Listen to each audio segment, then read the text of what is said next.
Hey, doll. Hey, bud. How are you doing? Ugh, You don't like that? I hate it. Absolutely fucking hate it. Hold on. Let's try it again. Hey, Rosebud. No. Hey, bud. No. I like Bud. No. Bud, personally, I really, really like. I mean, Rosebud, obviously, it stands for Rosebud. But I think Bud is the perfect loving nickname. No. This is what happens when we have car conversations and then you bring up a good point. Good point is that a nickname has to mean something to you for the person you give it to. Right. Like, I call you doll. Right. But that I would never have chosen that for you to call me that. No, but it just happened one day, and then I liked it, so I stuck with it. And it means something to you. Yeah. I don't know. It just fits. Like Bud for me. But see, Bud is... Not like buddy, hey, pal, buddy. Yeah, No, Bud, no, like Rosebud. No. Hey, Bud. No. See, this started because you decided to call everybody babe or baby or... Only the people I care about. Sweetheart, pumpkin. Yeah. Nicknames. And I didn't really appreciate it. I That's wanted fair. to be called something... You wanted your own unique nickname and it's something Yeah. that is actually really meaningful. But I hate the movie that you got it from. Citizen Kane? Yeah. You don't know. It's one of the I don't most critically care. acclaimed movies. But it has this really special meaning. For any of those who haven't seen Citizen Kane, sorry to get sidebar right off the bat without even doing our intro yet. We'll get there. Don't worry, audience. We will get there. But Citizen Kane is about a very wealthy man who has a large amount of companies back in the 30s and 40s. People can Google it. Okay. Well, you basically, you learn about this character and you're kind of like, what is the motivating factor? What drives him? What's really, truly important to him? And at the very end of the movie, you see all these possessions that he has, but there was this one thing he kept from his childhood. And it is a snow, what do you call those things you fly down the hill on? A sled. Yeah, Jesus Christ, sorry. A sled that he had that had Rosebud was the name on it. It was like that one, I think it was where he was ultimately the most happy as a human being is when he was a kid and he was doing this. So you're my Rosebud because that's how I feel about you. And you don't have to you don't have to understand that. That's for me. I'm not going to answer to Bud. Well, that's fine. You don't have to, but that's my nickname for you. No. So I don't accept. that's fair. Thank you everybody for joining today. We got a wonderful, wonderful show planned. See, and here's the thing, guys, right? Marriage, right? It's not perfect for anybody. We could get on this camera and we can act like we've got it all figured out till the fucking sun, blows up. But in reality, sometimes we even have trouble even just talking about picking a nickname for each other, and it brings up resentment and animosity. We've been together for like 13 years, and I now all of a sudden, I just wanted to stop calling everybody babe. I call my brother babe. It's just ridiculous. It's gotten out of control lately. Well, and I don't say babe to like just a random person. I say it to people I care about. But I'm trying to think off the top of my head, besides our kids and Connor, who else do I say it to? All of our friends. It was one slip up. It was one slip up when I was leaving a voicemail for Aunt Jess, and I don't know why it just popped out. Your sister-in-law. Okay, yes, my sister. Yeah. My sister. You call everybody babe.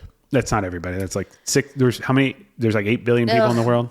I'm Anyway. just saying. It's fair. You've gotten on like a kick of calling everybody babe, and it's frustrating. That's fair. Well, and I'm trying my best. Like you flirt with everything, so just I don't leave one thing for me. It's not true, and this is one thing for you. You wanted me to actually take my my time. See, and I think that's. You didn't take your time. It was like 5 seconds in the car. I've actually thought about that. I think about that movie all the time and what that represents. Movies are really important to me. They mean something to me, and so. Yeah, I can just throw out babe like it's nothing. It doesn't mean anything. It means, I care, but it isn't anything I've put any time or thought into. I actually had thought about that. I've actually put time and thought about that. Okay. Well, so I know you're not happy with it. No, but I'm really not. Well, we'll talk about it in another 13 years and hopefully it'll grow on you. I'm just going to not answer it. That's fine. Well, I'm still going to call you it. No. Yep. It's going to happen. No.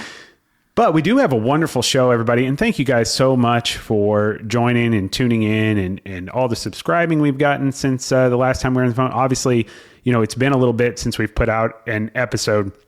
And that is because, Emily had surgery just recently. And so she's been on the mend and so great to have her back. And it is, I missed you very much, regardless of our dumb little arguments that we have at times. I missed you. It is so good to have you back. And we have such a one. We've been home together. Yeah, but like you've been in a drugged up coma for like, you've been fucking doorsing it for like, 2 weeks now. So now you're kind of, you're feeling better, or not 2 weeks, I should say over a month. You're feeling better. Things are getting better. It is so good to have you back at a normal spot. I have missed you very, very much, bud. Okay. I've missed you too. I love you. God, it's so annoying. I'm sorry. You'll get used to it. No. We've got a fantastic show, but hold on. Before I get back into that, returning, welcoming back the, I think, best mother in the whole wide world. One of, statistically, the best wives on paper, the matriarch of the motherfucking Miller family, Emily Miller. Yeah, I won't do that. But no, we got a great show for you guys today. We are going to be, diving right back into another segment of Do We Have to Talk About It? Yep. We're going to be talking, we've got multiple questions. Yeah. So we definitely have plenty for the next, I think, multiple episodes to kind of dive in and discuss. And guys, thank you again so much for all your questions. Keep them coming. We'd love to provide any feedback that we can and help in any way possible. Just know we're not professionals, so take bits and pieces, what you want, what you don't want, throw away. Yeah, I mean, we're just trying to give... We cannot say this is... Unless it helped you, then legally medical, we psychological helped you. Okay, we legally helped you. If things are good and you're like, God damn, Sean and Emily's advice or their story put me on the right track. Absolutely. Then that means legally, medically, no, spiritually, philosophically, no, we did that. We didn't. And if it doesn't work out or if it goes the wrong way, we have no legal disclaimer. We did not do that. That's 100% on you guys. Legal disclaimer. We don't have. No, just you can learn from us, right? We were just bickering 2 seconds ago about a nickname. We will continue, and we will continue. I assume to discuss this, but it's going to be the way it's going to be. So just again, learn right there from there. You're like, I'll probably navigate the nickname thing a little bit differently than Sean and Emily. And so learn from us, right? I've been calling you doll for like 13 years. And that is yet to change. I don't hate it, but it's not anything I would choose for me. If I were thinking about something, it's like, what's that thing in How to Lose a Guy in 10 Days? What does she call him? Kroll the warrior? Or is that her dog? That's the dog. Yeah, what does she call him? Kroll the... No, you just said the same thing. You just said the same thing that you said the dog was. Oh, like what does she call Matthew McConaughey's character? Yeah. Oh, I don't know. Okay, well, it's something emasculating. And it's not that doll's emasculating. Not that I care. I'm not like, He-Man, I've got to be fucking tough because I need a tough name. I don't need a tough name. But that's not trying to emasculate him because I'm aware of trying to win the bet. All I'm saying is that doll would not have been my first choice, but it's something that's important to you. And you're right. You only call me that, and I do appreciate that. So that's why I wanted to return the favor, but it has to mean something to me. You don't get to just own that whole process. It has to mean something to me, and that's what it means to me. So we'll go from there. Where was I at? You're not winning votes. But yeah, no, do we have to talk about it segment, guys? We do really appreciate all the interaction and activity that we got. And again, I know I've said this before, but blown away. I mean, I continually get blown away by how much and how often folks are trusting us with talking about things that are really personal to them. So please continue to provide that information to us. Keep submitting questions. Go to our website at dowehavето.com. Be relationship questions either. That's a good point. Parenting questions or, stuff about us. Like they don't have to. They could be anything. You could ask us. You can ask us anything about anything. You can ask us about sports. For God's sakes. You could say, for example, this is just an example. Sean and Emily, how did it feel watching the Chiefs get blown out of the Super Bowl the other evening? Did that crush your soul in any type of way? Love the show. You can end it with love the show. I would prefer that. So, and to answer your question, anonymous caller, it hurt. It hurt a lot, but we're Kansas City Chiefs fans. It was a fucking great season. Yes. When your starters are playing, you've only lost one game. You lost it to the team that you ended up beating in the AFC Championship. It's just a bad day at the office. I feel for those guys so much. Absolutely. Patrick and Travis. I would never want to go on that platform, like Super Bowl game, and have the amount of pressure that they had walking in. Well, I don't know that any team has ever had that amount of pressure walking into a game of any kind. Well, nobody's ever been in that situation before in the Super Bowl era. The Chiefs made history just by making it to the Super Bowl after winning 2 straight. You're right. Yeah. Yep. So kudos. I just wish for them it could have just been a better outing, but these fucking things happen. And guess what? Honestly, at the end of the day, it doesn't change the fact that I'm going to still wear my 8, and we watched every minute of that game. And that game was over pretty close to halftime. Yeah. I'm still a Chiefs fan. I enjoyed the ride. I'm still going to cheer for them now and in the future. Now, if, Travis screws up and dumps Taylor, then that might have to change. But, we'll get there. Yeah. No, I completely agree. And here's the thing too, and I think Patrick said this really well after the game, was that this is something that will stick with him in his career, but it is something that will be a positive, that he will use this to motivate himself. And I think that's something that everybody can take away. We're all going to have a situation where life blows us out. God, it sounds weird to say that, but and things aren't working over and over again, and we try our best to try to correct course, and it just doesn't work out. Yeah. Those are defining moments, but those are defining moments that usually lead to something positive if we allow it. So but anybody that walked into that game thinking that it was going to be easy. No, that Philadelphia Eagles team, they were the best team in football. They were amazing. Shout out to Philadelphia. Congratulations on your guys' Super Bowl win and avenging a loss that happened two seasons prior to that. They were amazing. That defensive line. I mean, well, and I shouldn't even, it's not just the defense. I know they got so much tout, but man, the linebacking core, that whole team was very complete, and Sirianni is a great coach. Yeah. It was an awesome display that even if you're a Chiefs fan, you have to appreciate it. And I think most of us do here in town. I will never cheer for. I didn't say cheer of it. We just. I think most people appreciated the display of athleticism and how they played as a team. I mean, to be at that level, to be playing the best team in the American Football Conference, and to blow them out the way you did, that's something not to shake your head at. And it wasn't a fluke. I mean, they just came out and beat our ass in all 3 phases of the game for pretty much all 4, except for the last half of the fourth quarter. And by that time, it's an argument can be made that they're not playing the same way. We got a couple garbage touchdowns. People could say that. I think I appreciated the fact that we never quit and that we continually fought. I think it was something admirable to watch on television. And it was really cool to see also on social media how much everybody was saying, well, I'm still watching the game because, guess what? Everybody can say whatever they want, but Patrick Travis, there's 30 other fucking teams in the NFL and fans that wish their team was there getting their ass beat by 20 plus points. So we appreciate you guys for fighting all season long and getting to the Super Bowl so we could enjoy it.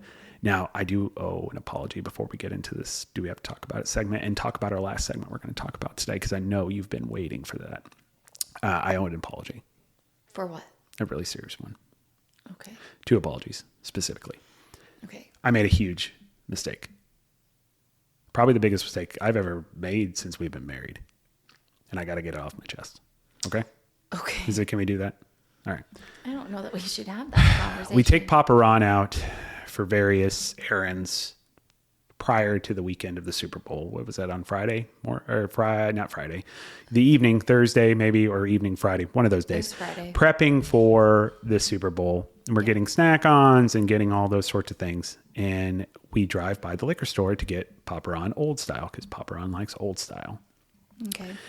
And I walked in, and there's just a big section of garage beer just sitting right there. And I walked right past it, because I said to myself, you know what? I know I've been drinking garage beer, not only on the show, shout out to garage beer, not only on the show, but also for every Chiefs playoff game that we've had. That is what I've drank, is what I'm doing.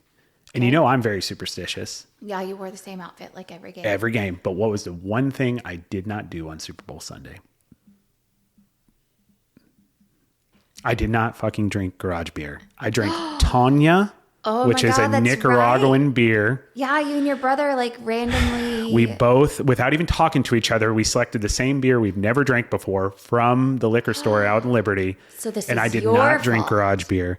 And so not only did I not support Travis and Jason, but I did not support the Chiefs because I did not stick with the game plan that had brought us all the way to the Super Bowl. So if everybody who is bagging on the play of the players, look no further. I feel like I own a piece of responsibility in this, and I need to apologize to the fans out there, the fans of the Do We Have To show, the Do We Have To crew, but specifically the Kansas City Chiefs and Travis and Jason Patrick, because I feel like I doomed us. I drank my coffee. Yeah, I know. But that's the thing. I fucked us. I jinxed us. So thank you, Emily, for letting me get that off my chest. You're welcome. And hopefully we can grow from this, and hopefully you guys can trust me again. I don't know. That's a big one. Yeah. And we're going to finally round up our show today with the segment of all segments, what we've been waiting for.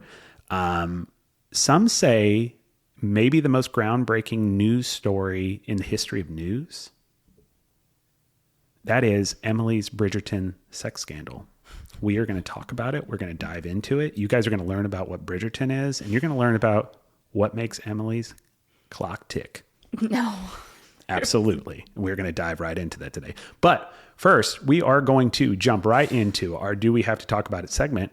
Who's our sponsor for the Do We Have to Talk About It segment? Kylie Emily. Willis. Kylie Willis. Yes. Let me grab my paper because I didn't grab it earlier. She is a real estate agent that is licensed in both Kansas and Missouri and brokered out of Keller Williams. Kylie loves to work with clients all over the Kansas City metropolitan area, the Missouri area, the Kansas area. She helps buy and sell homes. She understands that that's an important step in life. And when it comes to choosing a realtor, she knows that you need one who takes your home investment as seriously as you do. Combining over her 15 years of sale and marketing experience, dedication to her clients, fun personality, I can attest to that, and outstanding customer service skills with Keller Williams Real Estate, Kylie provides a one-stop customizable shop for all your real estate needs and a commitment to your 100% satisfaction from start to finish. A portion of all sales transactions goes to animal rescue charities. Specifically this year, she is working with KC Pet Project. So if you sell or buy your home, you're also helping KC Pet Project. I think it's a win-win. You can follow... That's right. Absolutely. And you can follow her or contact her on Instagram at Kansas City Kylie. She's also got a website that's going to be coming out here in a couple weeks. And as soon as it's available, we will make sure and provide that to through all of our socials and through our YouTube channel, all that good stuff. And you'll be able to contact her directly there. Also, not to pressure anybody at all or push Kylie by any means. However, if you do buy a home or sell a home, or maybe it's sell. I don't know when we started getting it, but she sends out during Christmas time the best Christmas wreath. She does. Of all fucking time. And a matter of fact, I look for houses to recommend for her to sell just to make sure that I told Emily, having her as a part of the show, I'm going to make sure and ask her that we continue receiving our wreath, even if we aren't buying or selling homes with her. That wreath is amazing. It's real. It is majestically green, and it makes your whole house smell like Christmas. And that's just one thing that Kylie does. And a matter of fact, speaking of Kylie, part of our dessert that we offered on Super Bowl Sunday was crumble. And Kylie always makes sure and sends cards and, around birthday time or on the anniversary of when we bought or sold our home. It's the type of person that she is. We get cards from her in the mail randomly all the time. And sometimes there'll be a lotto scratcher in there when we sold our house. There's crumble gift card on my birthday. So we were able to provide some delicious dessert at Super Bowl Sunday. And that was because of Kylie. Yeah. And we haven't done shit for her as far as besides obviously she's a sponsor of the show, but we haven't done shit with her as far as giving her inventory to sell or buying something from her. And here she is taking care of her Super Bowl Sunday dessert. Yeah, no, she's awesome. She is the best. So thank you, Kylie, for being a sponsor of the show. Guys, if you're selling a home or if you're wanting to buy a home, reach out to Kylie. Again, it's at she's super Kansas City Kylie at Instagram. Yeah, she is. She's fantastic. And reach out to her. And she's also on the Keller Williams side as well. Yep. But reach out to her on Instagram, shoot her message. And here pretty soon in a couple weeks, she's going to have her own website that you'll be able to reach out and contact her just like you do for us at dowehavto.com. Yeah. Okay. So time. Let's do we have to talk about it? Emily, you want to jump into the first one? I don't know. Did we do a proper intro? For what? I don't even think we did. For the Do We Have to Talk About It? Yeah. I just did. I talked about Kylie. We didn't introduce Colin, our executive producer. Oh shit! You mean the show? Yeah, you're right. That's embarrassing. I didn't do the show. Yeah, Colin deserves a shout out. You're right. I'm sorry. Let's just back up for a Not second. actual Family Studios production needs a shout out. See, this is where it's good. You're jumping in. You're fixing these things. Go ahead. See, now that you're back. See, I'm fucking things. This is classic marriage right here. I've been running the ship on myself. I'm running on fumes. Now I'm fucking up the intro. This is Do We Have To? A marriage podcast. I'm your host, Emily. And I'm Sean. It's a not actual Family Studios production. Executive producer, Colin Schmedium Maskell. We call him Schmedium because Colin works out. And if you've ever known Colin, you'll see him. Hopefully at some point on this show, you will see him, even though he's reluctant to get in front of the camera. I wouldn't say scared. I'd just say reluctant.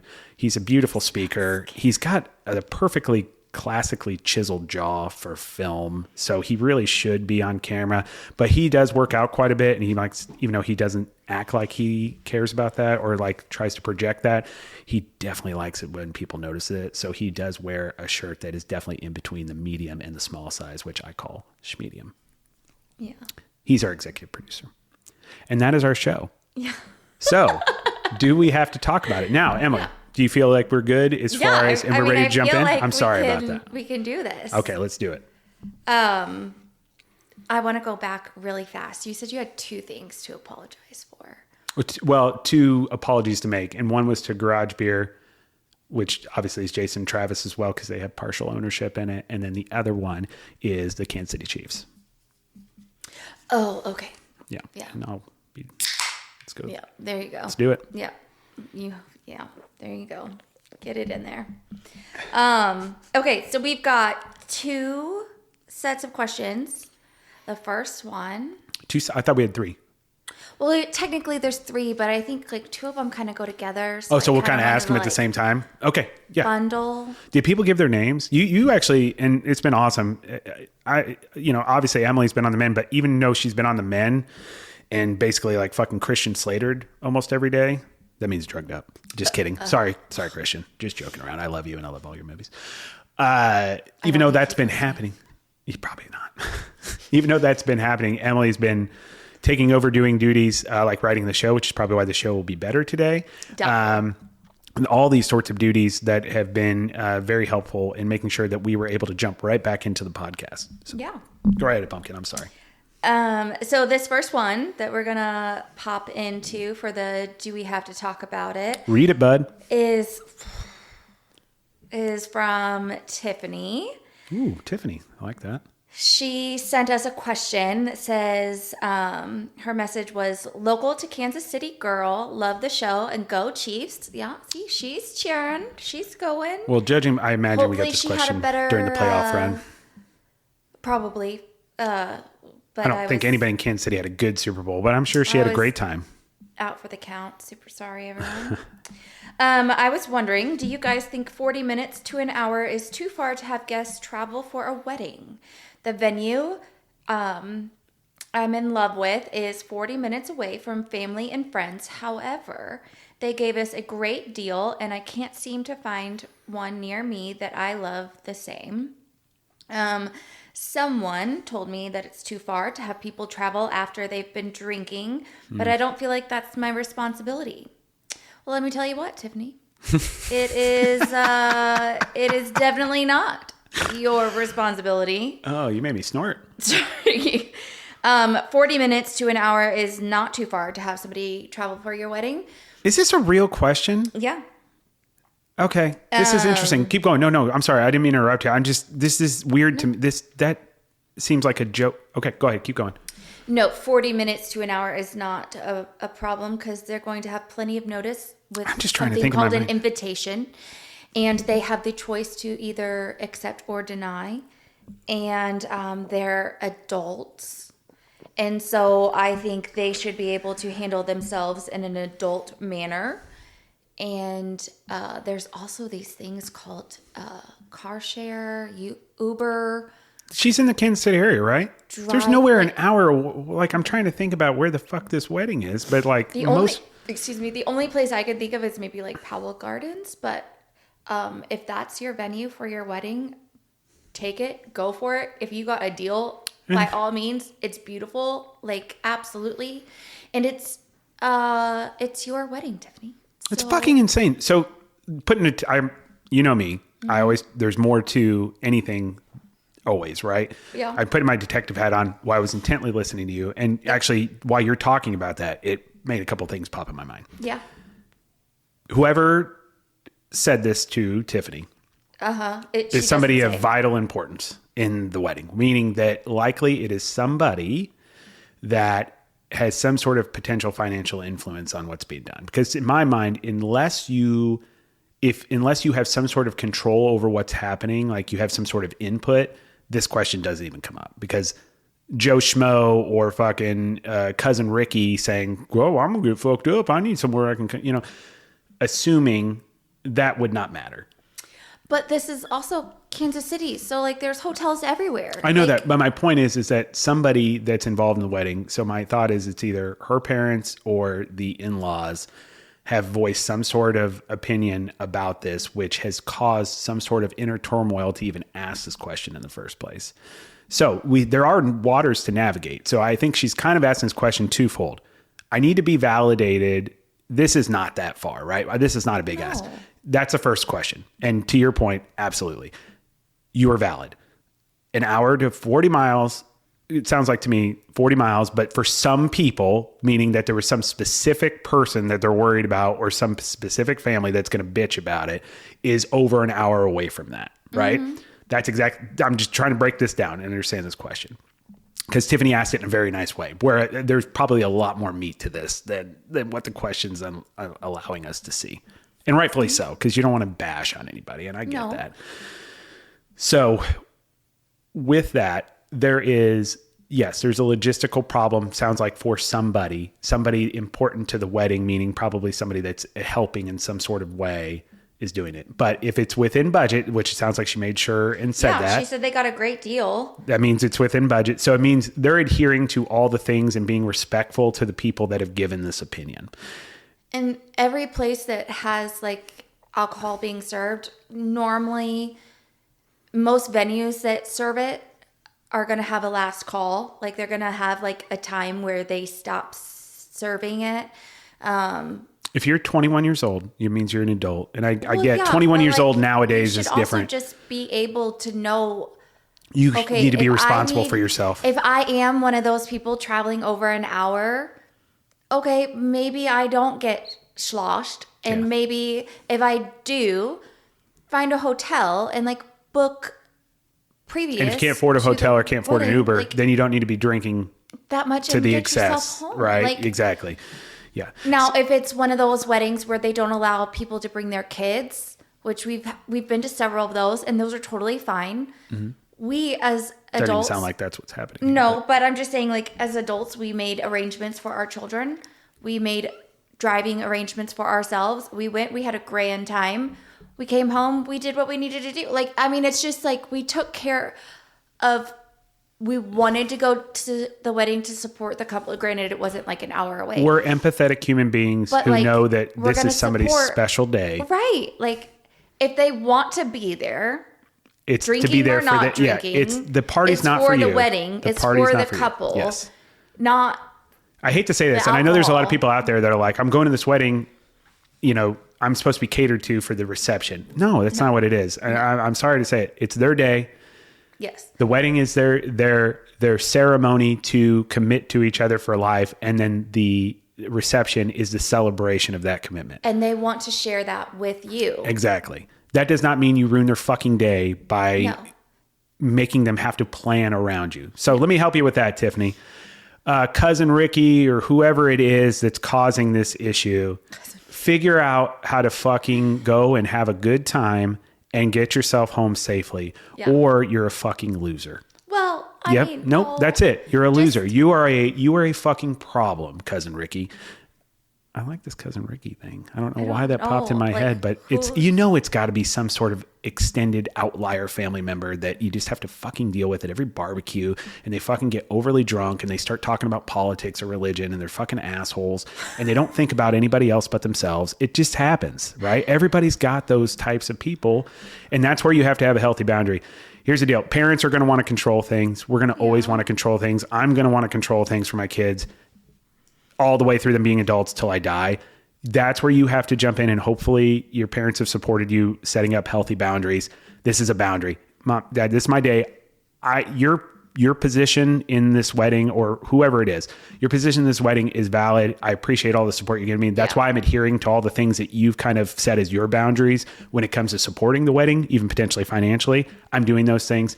This is not an insane ask. This is what I love. This is what I want to be about. That person needs to figure it out. And I don't really want to have this conversation anymore. We're going to do this going forward. They need to figure that out. Right. And if it is a budgetary thing, like, then find but something it sounds else like to it's a let good it go. deal, though. No, I know. But like, if it still is like at the very top of their budget for a venue place, find somewhere else to cut back on. Yeah, but I still think like it sounds like that's not the problem. This area. No, I don't think so. Cousin either. Ricky, you're fucking shit up. And I don't appreciate it. For Tiffany, number one, get your shit together. Like, do you really want to be the person that you're talking about on a fucking podcast show because you're an issue, you're a fucking obligation to somebody, and it has nothing to do with you? It's their wedding day. I mean, it could also be like sort your fucking life out, mate. Situation. Then they don't need to be drinking if they can't drive home. No, that's true. See, no matter where you go in this fucking maze, you don't get to the cheese if you're Cousin Ricky or Grandma Elsa. I'm just saying, like, have a little. No. Okay. No, it's ridiculous. This is one day for one couple. Right. It doesn't matter what it is. Be respectful of that day. It's not that hard. I agree. You could be a little nicer in your delivery. Fuck you, Cousin Ricky.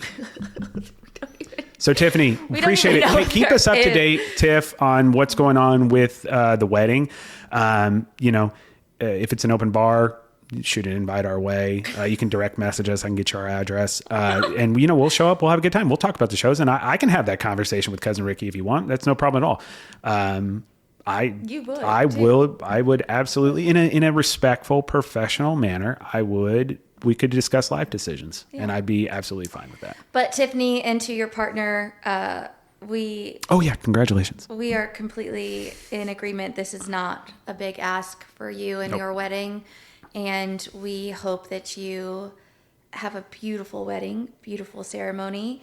And we wish you all the happiness. And I challenge you, Tiffany, be secure in your decisions. It sounds like you've done everything the right way. So that's where you stand up for yourself and you set that boundary. You don't have to be disrespectful by any means. This is what you want. This is your wedding day. It's important to you. You've adhered to the things that are important to other people. And this is where you set a healthy boundary that will take you into other facets of life. Yeah. Like, hey, it's my child's 1-year-old birthday party. Cousin Ricky doesn't need to fucking bring a fifth of whiskey. Right. So this opens up things for conversations down the road where you don't have to have that headache. That relative, that family member, whoever's complaining about it, they know ahead of time. Tiffany's going to support what Tiffany needs, and she's going to be respectful of other people, but she's also not going to be firm. And so I'm not even going to bring this dumb shit that way. You'll see. So good luck to you in that. Keep us updated. Feel free to give us an update at any time. And again, like I said, you can direct message if there's an open bar. Blessings to you and yours. That's right. Good job, bud. I really hate it.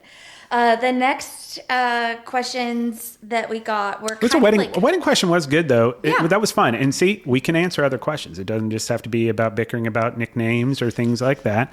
We can talk about weddings. We had one. We did.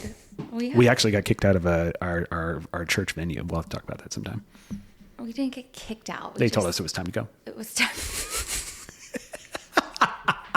With an hour left.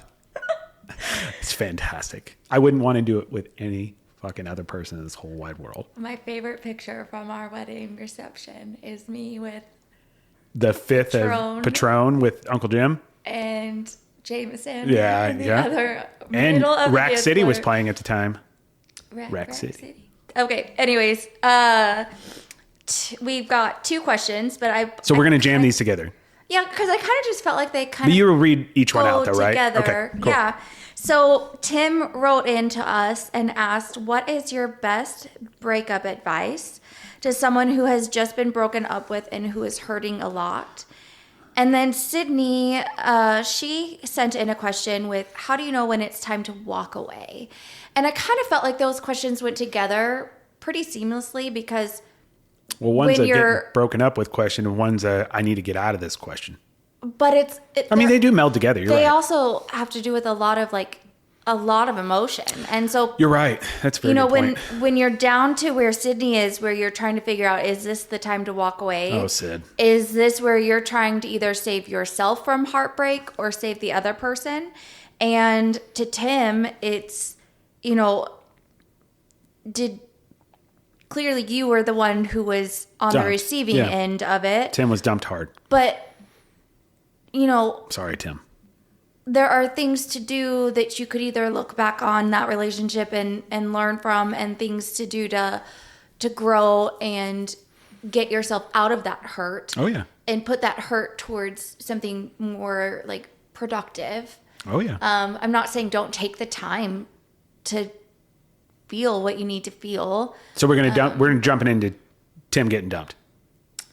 Is that where we want to start? I feel like we can kind of just talk about them together a little bit. Well, we can talk about it together, but I do feel like we need to bring them up separately, because one's really about deciding whether you want to end a relationship or not. And then one is after the relationship's ended, how do you move forward? Or number one, how do you process that and deal with it? And then how do you move forward, right? Yeah. So where do we want, I mean, you're right, they meld together, but there is a timeline to this. Okay, so let's go to Sydney's first.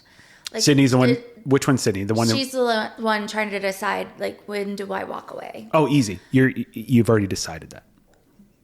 I agree. If you're even contemplating it, yes, then Sydney, that's your answer. Sydney, you're not doing your partner, well, soon to be ex-partner, any justice by going through the motions of figuring it out. If the concern is that, and I say that with bated breath, in the sense that it sounds like you're taking this very seriously, to the point where you're looking for other input on it. To me, that means you're already there. There's just things that you're questioning or concerned about happening after it happens. You can't do that. Are you trying to save yourself, or are you trying to save the other person? And to me, I think there's some guilt there. It sounds like to me, and I could be wrong, but it sounds like there's some guilt there. And I think anytime you're going to break up with somebody, it's having a difficult conversation. Having a difficult conversation is incredibly hard. We'd all prefer to run away from it. Absolutely. But and that is human nature, right? Mm-hmm. But we think we're saving somebody by not having these conversations. And all we're doing is we're doing a ton of damage, because we're confusing them. Because sometimes you're in a good mood and you're around, you're going to send them mixed signals.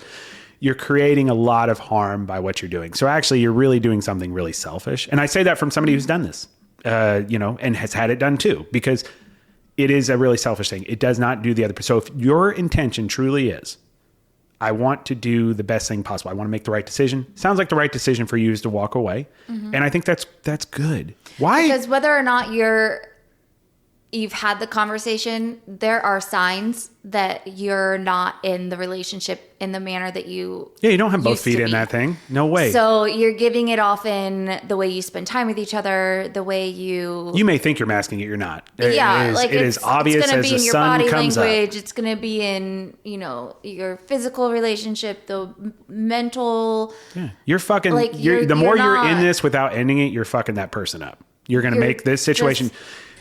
How crazy would it be? Can I just say this right now? How crazy would this be if Sydney and what was the other guy's name? Tim? If Sydney and Tim were actually the ones that were together, and Sydney had broken up with Tim before she wrote this, but then she just decided to go through with it. She broke up with it, and then Tim wrote in, because it was days apart, right? Oh my God. Are we living drama on the podcast right now? Why are you whispering? I don't know. I just feel like it's very dramatic that way. I don't think any of this. No, don't do that. So, but it is a good point. So somebody like Tim, who's wanting to obviously be in the relationship, obviously it sounds like to me Tim wasn't the one that wanted to break up, right? You're causing somebody like Tim a lot of harm in what you're doing. You need to have some tact in the way you walk away from a relationship. Just be a fucking human being. Just give him the straight answer. Tell him. You do need to give him a reason. I do think that it is appropriate. You give them a reason at the time, but then after that, you don't owe them anything. No. You got to be done. So but that's the thing, is a lot of times there's this elongated, we broke up, but let's continue to talk about it. It's because the person didn't give them what they did. If you do that and then they continue to try to hang on, that's where you have that nice, healthy boundary up. Hey, I had the conversation. I don't feel the way for you that I did previously. I've changed as a person. Here's things about you that have changed. That just, it does not say long-term, lifelong partner to me. Or that's just not what I don't want to have a lifelong partnership. That's okay too. Yeah. Whatever you want, it is fucking okay. So don't fuck up the other person because you're not taking care of yourself or secure in what you want. Right. It's okay. And if they have a problem with it, it's their fucking problem after you come out the right way with them and end things respectfully. And I would say, Tim, think about the things that you do want in a relationship going forward. Like, be thankful, Tim. They did you a favor. What about losing this person that broke up with you hurts so much? And I think most of it's codependence. If I'm basing it off my relationships, Tim, a lot of it isn't so much that like that's who your soulmate is or who you need to be with. It is, I am so used to being with them. I just need to be with them. And that's a selfish thing too. Being codependent on somebody, that's an unfair ask. You're asking that person just to be there for you because that brings you some sort of comfort or dopamine hit or whatever it is. It's a psychological thing that you're hung up on. That's not fair to that person either. And so they're doing you a favor by ending it. Now, I've been in that spot where I did not look at it that way and curse the person who left me, and you're gonna wish you hadn't have done that. And man, I tell you, no matter what, get a new hobby. That feeling always ends. There's a beginning to everything, and there's always an end, no matter what. And when you're in horrible emotional distress, you can't see it that way. That's what the terrible thing about anxiety and depression is. You think it's never ending. Gave up for, but it ends. Time with that person, and get back into a hobby or something that takes care of you, and that you will notice that hurt and that like wallowing period will end very quickly because you're focused on yourself and your growth and your life and what you want, not what somebody else wants. And I think that'll help you a lot. This too shall pass. Amen. Good and the bad. This too shall pass. So appreciate the things when they're going well. Try to accentuate them and maximize them as much as you can. Do the things that got you there so you're having those types of times more consistently than the bad.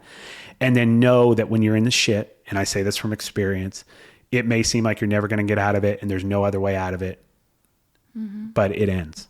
So it'll be okay, Tim. I feel for you, buddy. And continue to keep us updated on how you're doing on the show. And now take the time to focus on yourself, because if you're in an unhealthy spot after a breakup, which I think is very I'll get to Sid. Don't worry. Oh, okay. It'll be good. I promise. I'm not just shitting on Sydney because she wants to break up. I think that's actually a great thing too. I think both people, one wanting to get help and move forward and deal with what's going on. Maybe we should match Sydney and Tim. Maybe they weren't the ones breaking up with each other. Maybe they should go together. And this is why you are my rosebud. Okay. Because you are the fucking idea queen. And you're absolutely right. You're right. It's preposterous to think that likely two people broke up with our limited audience and then both wrote into the show. Highly doubtful, unless they were both fans. However, maybe Sydney, if you're interested, or Tim, once you're starting to feel better and you kind of get the breakup cobwebs off of you, let us know if you guys would be interested in a blind date. Now, granted, I have no idea where you're from. You gave us no indication of that. Yep. And we have people now all over the U.S. and all over the world, actually. We're in 20 plus countries. So we could try to make that happen. But I will say, Sydney, do things the right way and end it appropriately. Yeah. Make sure that they at least have an opportunity at closure. You can't do for the other person. Control the way they. But if you give them all the information in a respectful manner that's appropriate, the likelihood of them being able to have closure is good. If they don't, that's on them. They have to work through that. Do not feel bad for them. Don't hang around for them because you're actually doing them a disservice. Yeah. Tim, that person did you a favor. Yep. Take the time to focus on yourself. Yep. It's going to feel shitty at times. Work through it. A lot of it's yourself. And guys, again, counseling. I will continue to be a proponent of that on the show. If you can there's so many methods now online and in person that you can go and talk through these things with somebody that's probably much more qualified than Emily and I. But Emily and I have just been through these things and experienced them, right? Unless we helped you today, which then legally, then we helped you. No, so it's not how that works. Bud, I got this. Okay. So anyway, legally, we helped you if it helped. If it did not, legal disclaimer, we didn't have anything to do with that. So with that being said, I said it. Damn it. I said I wasn't going to say that on the show today. Yeah. Shit. Damn it. Sorry. You guys are doing the right things. It's good that you wanted to process. The fact that you even asked and wanted to try to process through these things or make sure you're doing the right thing says you're a good human being and you're on the right track. So just take it from us as far as our experiences, formulate that into the best decision, best action that you can make, and then start moving forward and take care of yourselves. And then make sure if you're choosing another partner down the road, just make sure you're taking the time to like really assess what you want in a partner and make sure that, you know, you're getting through all that and really having healthy boundaries up of what you want and don't compromise. No, for either of you. Absolutely. Yeah. Good job, bud. Thanks, doll. It's time. Yeah, that's it. That's it for our... All right, we don't even have to say it's it. It's time. No, I really don't want to talk. It's time. It's not. It's time. Audience, This is not even if you need a second, I'll give you 10 seconds. You want to go get some popcorn, grab yourself a drink, maybe a nice glass of rosé or a lovely, fantastic, crisp, beer-tasting beer, garage beer. No, this is... We got some storytelling to do. And I actually, did you bring in the fact? Yes, you did. You saucy little minx. You brought in all the facts that I wrote out.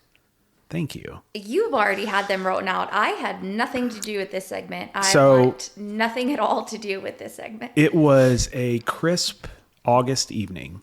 It was August. It was definitely August. It was August or September. It was definitely getting close to fall. It was still hot though, you know. Like it was just like anyway, it was unseasonably warm. And I don't think so. There was a weirdness, a dew in the air, if you will. I felt something was off. I'm going to be honest about that. Something seemed off with you. You seemed very eager to get on the television, and I didn't quite understand why. And that's when Emily introduced me to Bridgerton. And if you guys don't know what Bridgerton is, I'll gladly educate you on this because it has been haunting me now for multiple months. It has made me feel inferior as a lover. It has made me question my manhood. I look at myself in the mirror naked every morning, and I say to myself, could you ever even be a Bridgerton? Probably not. Then I get in the shower and I usually weep for a good 10 to 15 minutes and then I start my day. And that's what Emily has done with some of the decisions that she has made watching the show. So let's break this down a little bit. Actually, I'm being a selfish asshole here. Here I am bombarding this situation. This was your betrayal. So I guess this is probably the best time to let you have the floor for a moment. Would you like to talk about what the show Bridgerton is or how you got into it or why you love it more than me? I don't love it more than you. Okay. But Kylie was the reason I got into it. Kylie Willis, our realtor? No. Okay, I was about to say, and no longer a sponsor on the show is Kylie Willis. No. Kylie Willis is a real estate agent for Keller Williams. Aunt Kylie. Oh. Uncle Zach's Aunt Kylie. Aunt Kylie, our Aunt Kylie. Yeah. She does like her historical fiction smut. Love you, Aunt Kylie. Shout out to Aunt Kylie. I don't think she reads as much smut as you think she Well, does. it's not smut. But it's like romance. When I say smut, I'm just joking around. But it's romance, right? It's like historical romance fiction. It's not nonfiction, but it's like based off a period of history that is factual. And sometimes there's some groping and touching and talking to the penises and the vaginas. Wow. Excessive. And I don't know. I don't know. We'll have to have Aunt Kylie on the show someday to break that down. God, I feel like I already owe her I love Aunt Kylie. Apology. She's the best. She's an amazing human being. No, she and somebody else told me about the show long before it had gotten to where because it was book. It's books, right? Yes. You didn't, and I know you didn't know that until we ran in. We were at the Painted Tree, and they had a couple books. Yeah, and I didn't know that they were books. And I thought it was legit just a TV show on Netflix. But I just got bored one day. It had to have been summer. It had to have been the summertime because that's the only free time I would have had. Well, that's not necessarily true. I mean, all married couples can sit around and watch a TV show at night when they should be going to bed. And that's kind of what we were doing, right? We were trying to started watching Bridgerton, and specifically this episode, season 3, episode 5. And it's I had watched the first. I didn't realize it was and you caught me up pretty good because I kind of watched most of the first season myself. Like every season had a certain couple that they followed. Now, I'm not saying this third season was by far the most steamiest. It's sexual as but fuck. The first season was like, holy crap. You want like, to spice up the bedroom a little bit and you want some visual support in that? Bridgerton's not a bad way to go. No, but the first What's the show? season just didn't seem... That's fair. What's the show about? I guess that's probably a good place to start. Just give a quick synopsis. A family called the Bridgertons. And they're high in Victorian society. They're highfalutin. They're the Rockefellers of the British Victorian world during that time. And they're all like affiliated with the Ton, as it's called, like the royalty or whatever. Yeah, and they have a relationship with the Queen. Yeah. At the time, and it's like Gossip Girl meets Downton Abbey. Downton Abbey. That's really fucking love that. God, you're so hot right now when you just did that. No, that's hot. Good Lord. You know, I love a good mashup reference. Like Lady Whistledown is the character in season 3, and she's like A in Gossip Girl, right? Is it A? What's the name of the person in Gossip Girl? This is Gossip Girl. Okay, yeah. So she's Gossip Girl. Yeah. But Victorian time. I'm pretty sure A comes from Pretty Little Liars, sorry. Yeah. Which was also a note person, right? Didn't they write? I don't know. I never actually finished that series. Fair enough. Sorry, we're getting off in the weeds here. Continue. So it's about this family. They follow them around. They're rich as fuck. So they're just going and living their best Kardashian lives in Victorian era. Courted. Like they all have to like get married. So it's about relationships and they get together. So lots of sex. There's a lot of it. Lots of sex and lots of drama. And not so much drama, in classic relationship fashion, there's a lot of not telling the truth about things and posturing and acting like what you are, but you're not. Yeah. And I think everybody can appreciate that. So there's actually elements to the show. I will say, if there's guys, and there's plenty of guys out there, and I'm sure there's girls out there too, they see that and they're like, I'm not going to watch that shit, fucking girl shit or whatever. Like, it's stupid. It's a good show. It's got plenty of shit going on in it that I think any person could find entertaining. And then if you like beautiful naked men and women, it's not a bad place to go. You don't really see a whole lot of nakedness. Not as much as... Okay, anyway. Okay. So now that everybody's got a breakdown of the show, can we talk about the incident that changed probably our marriage for forever? Bud, look at me. Look at me. If we're going to heal through this, we have to talk through this, okay? Fuck you. Okay. All right. So, Bud. What happened to us? Apparently Bridgerton. God damn it. Tim, Tim, you need a roommate? Might have to. I'm just kidding. Okay. So, Season 3, Episode 5 specifically, just so if anybody wants to check this out, it's about 14 minutes and 8 seconds into the episode. So basically what's happened is Lady Whistledown,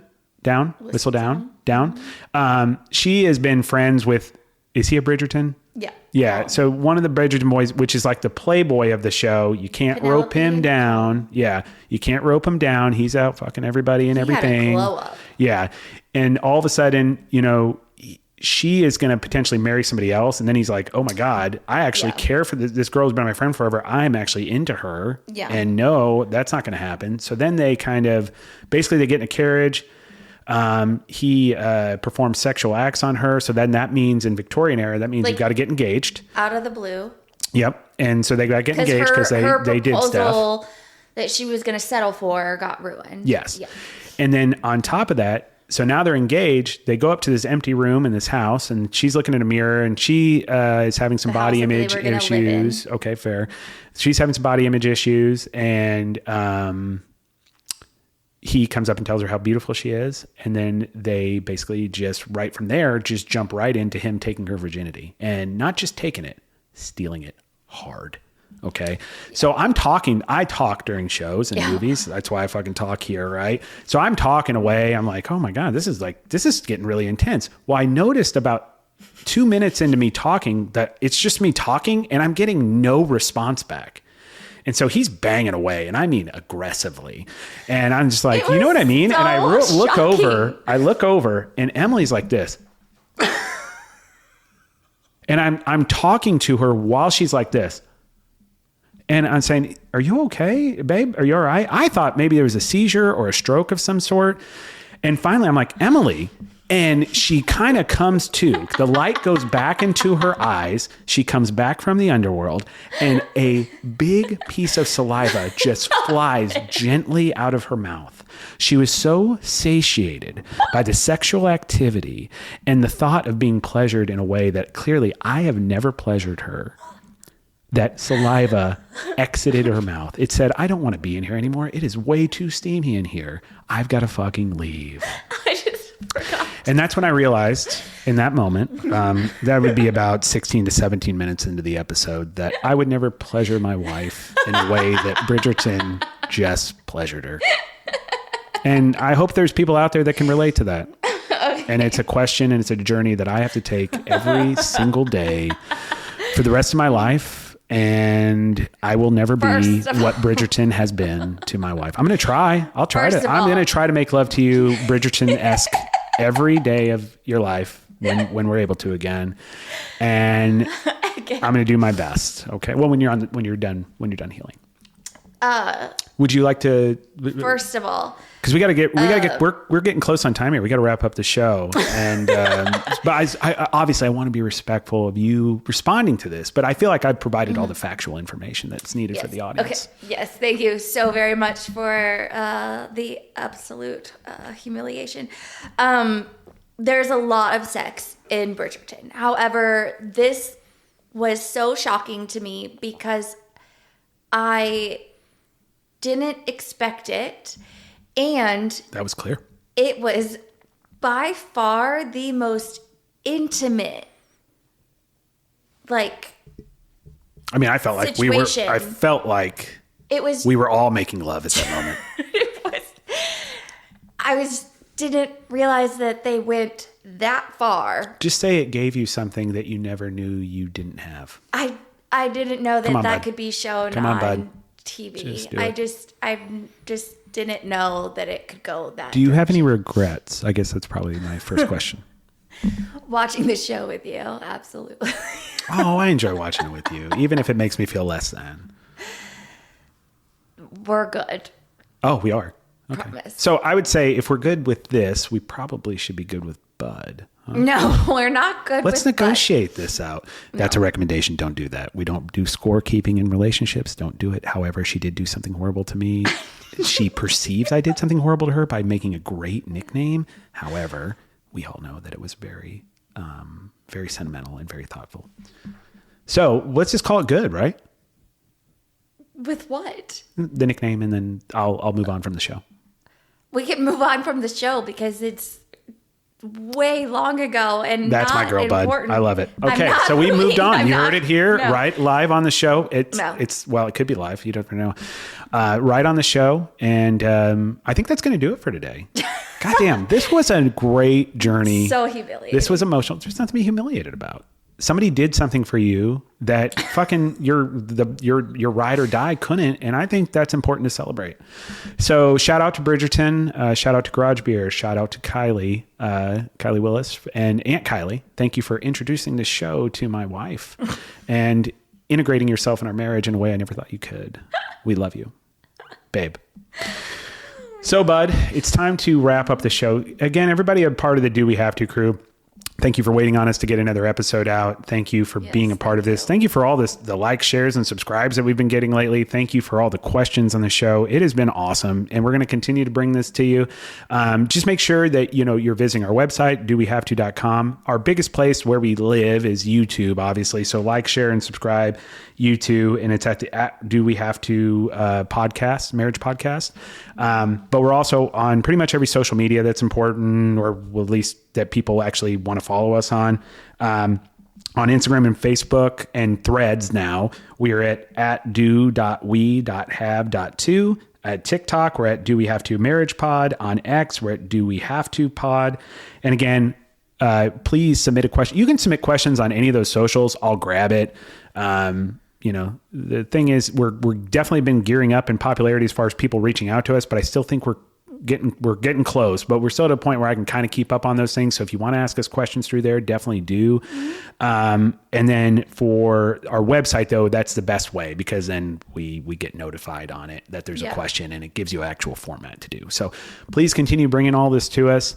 Thank you again so much for listening. For our folks out in the Midwest, we've got other snowstorms on the way, so batten down the hatches this evening, and we'll be back here soon with more content and more videos, and just be on the lookout. We love you all. Thank you. Do You Have To Crew? Bud, you're everything to me. Wake up, I'm about to shake up every little thing, show you all that we can be. Come dance in my club.